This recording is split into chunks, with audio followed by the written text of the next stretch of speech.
practicing physical, so I was really pleased. Anything surprised you so far? Jump out, something that you really noticed? No, nothing like shocking, to be honest. Yeah, nothing shocking yet.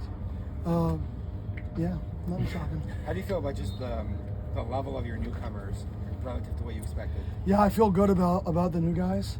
You know, they've played a lot of snaps in football. And that was what we wanted to do. We wanted to get a lot of veterans, a lot of guys with a lot of snaps.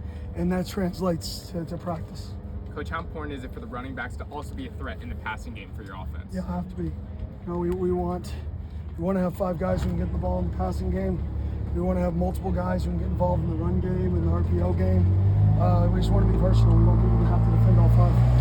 And the defensive line with Fight and Swanson still being out, looks like Mans is stepping up, Morgan stepping up. What do you see from those guys? Yeah, it's great to get those guys work. You know, Michael's been out, Swanson's been out, CJ's out, Ramar is out. You know, most of those guys from last season injuries. So they're working their way back. So to get all these guys really good reps, it's only going to get them better. Mans had a really good day today. Adding on to the running backs, how important is it for them to be able to put their body in the line to protect the QB in high pressure situations? Yeah, you got to be able to protect the quarterback. You got to be able to pick up pros. I mean, if you want to play for a long time, you got to be able to pick up pass pro. I know you talked about potentially more multiple back sets this year. Are you seeing the level of competition in that room that you wanted to be able to get to that point? Yeah, I mean, it's early, but I think that room has enough depth to be able to help us in a variety of ways. I think that room is versatile. I think we've got a variety of skill sets, and that's really what you want.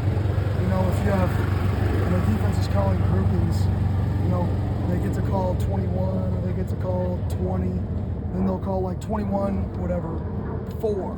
That means this specific back's in the game.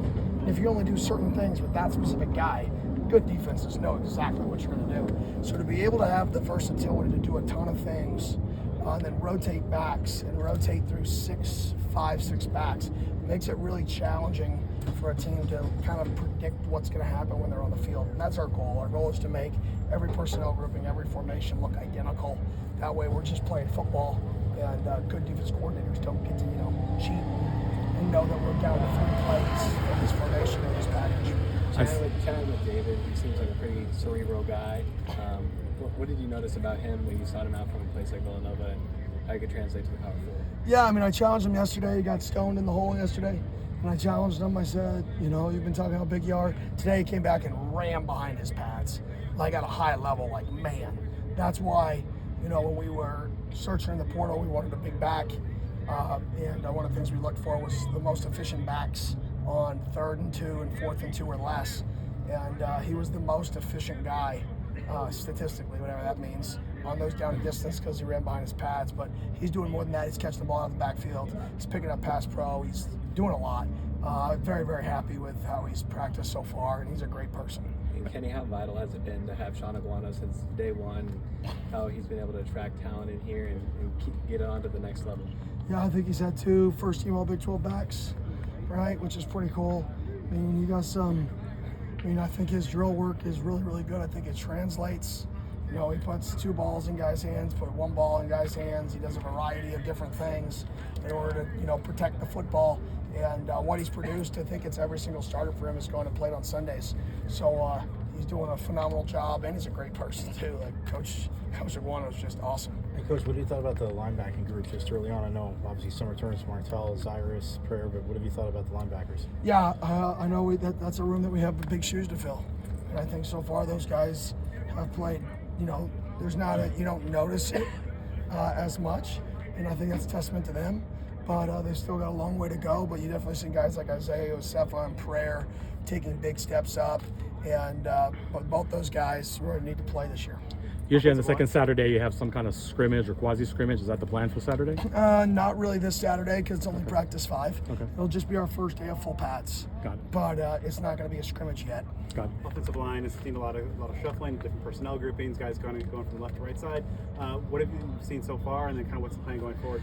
Yeah, obviously we got a lot of guys that we're just mixing and matching right now. We don't have 1s, 2s, 3s. We just have different groups that are going out there. And so it's good. You know, you get some guys maybe, you know, having that starting experience going versus guys like JT who have, you know, started for a lot of years at a high level. and then you have guys in the reciprocal. That you have really competitive matchups versus guys that have played. So it's really good to really grow your team, not, in my opinion, just naming a starter and having multiple groups go. I learned that from Dan at Oregon, and I thought that was a really good way to do it, and tried to steal it. Coach, during Cardi Mac's senior season of high school, he threw for over 2,000 passing yards and also had 1,500 rushing yards. Did that ever impress you to see that two-way threat athlete in the recruiting process? That's why he's here. I love it. Love guys who can do multiple things. Love guys who play two positions. Love guys who play both ways. Love guys who play multiple sports, specifically basketball, football, and basketball. I love guys who play basketball at a high level. Not the shooters. I like guys that get to the hoop. I like guys get to the hoop, body up a little bit, and dunk it or offhand it. But that's what I like. That's what we look for when we look at other sports. Is does the skill set in your other sport translate to football?